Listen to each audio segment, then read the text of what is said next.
IAS अधिकारी पूजा खेडकर यांनी वापरलेली ऑडी कार स्पेशल केबिन आणि प्रोबेशनवर असताना कारवर महाराष्ट्र शासन का वापरलं याबद्दल अनेक आरोप प्रत्यारोप सुरू आहे। एवढंच नाही तर पूजा खेडकर यांच्या आईबद्दलही काही व्हिडिओ समोर आले। पण पहिल्यांदा खेडेकर कुटुंबांनी वडील दिलीप खेडेकर यांनी संपूर्ण प्रकरणावर खुलासा केला आहे। महाराष्ट्र IAS अधिकारी पाहतात त्यांना गाड्या दिलेल्या असतात, त्या कार्यालयीन वापरासाठी असतात।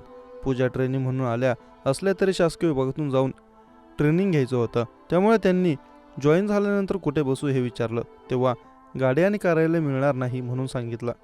मतदान केंद्रावर 4 जूनला पहाटे 6 वाजता मतदान केंद्रावर तिला पोचायचं होतं। तिने नातेवाईकांची गाडी घेऊन गेली। तिथे मतदान केंद्र बंदोबस्त असतो, 2 किलोमीटर अंतर अडवलं। तिने अधिकारी असल्याचं सांगून ऐकलं नाही।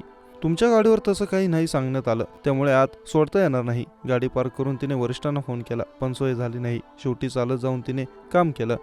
5 तारखेला ऑफिसला जाऊन जिल्हाधिकाऱ्यांचे हे कानावर घातलं, गाडीचं झालं तर बरं होईल, ट्रान्सपोर्ट अलाउन्समध्ये स्वतःची गाडी किंवा भाड्याची गाडी घे असं सांगितलं। तिला वरिष्ठांनीच महाराष्ट्र शासन आणि दिवा लावायला सांगितलं होतं। कित्येक पोलीस त्यांच्या गाडीत पोलीस पाटी लावतात, तिने दिवा लावून कुणाला फसवलं नाहीये। काम करताना अडचण दूर व्हावी या हेतूने तिने हे केलं। केबिनच्या बाबतीत एक महिला, एक तरुण मुलगी असेल तर तिने सर्वसामान्य वॉशरूमला जाणे योग्य आहे का?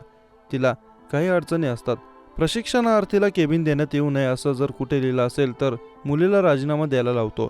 अतिरिक्त अधिकाऱ्यांचं पत्रही आहे, इथं कुणाचे कर्मचारी आहेत ते पहा। अतिरिक्त जिल्हाधिकाऱ्यांनी तिला स्वतः सांगितलं। अधिकारी वडील डबा देण्यासाठी किंवा कसं चाललंय बाळ तुझं असं विचारणं जर हस्तक्षेप म्हणत असाल तर चुकीचं असेल। केबिन तिला बनवून दिली होती आणि तिथून बाहेर काढत असेल तर हे योग्य नाही। वरिष्ठांकडे या संदर्भात दाद मागण्यात आली होती, तेव्हा बसण्याची व्यवस्था करण्याचे आदेशही दिले गेले होते। हा प्रकार आयुक्तांना कळवण्यात आला होता। आरोप कशाच्या आधारावर केले जात आहेत? UPSC जी परीक्षा घेते ही जगात सर्वात अवघड अशी 2 नंबरची परीक्षा आहे। याचे टप्पे असतात आणि असा कुठलाही प्रकार झाला नाहीये। सगळ्या गोष्टी रेकॉर्डवर आहेत। लोक अर्धवट माहितीवर बोलत आहेत। तिची निवड योग्य पद्धतीने झाली आहे। सर्टिफिकेट दिलं गेले, वैद्यकीय सर्टिफिकेट, रँक कमी असून IAS कसं दिलं? सर्टिफिकेट बनावट आहे असा आरोप। दिव्यांग कोणाला समजायचं याचा क्रायटेरिया आहे, बेंचमार्क ठरवलेला आहे। किती टक्के असले तरी दिव्यांग ठरवायचं हे ठरलेलं असतं, त्यासाठी जागा राखीव असतात। जी प्रक्रिया होती त्यानुसार सर्टिफिकेट घेतलं आहे। त्या सर्टिफिकेटवर UPSC विश्वास ठेवत नाही, ते पुन्हा त्यांच्या पद्धतीने मेडिकल बोर्ड नियुक्त करून पुन्हा प्रक्रिया राबवतात। मेडिकल टेस्ट केली जाते आणि त्यानुसार टक्केवारी काढली जाते।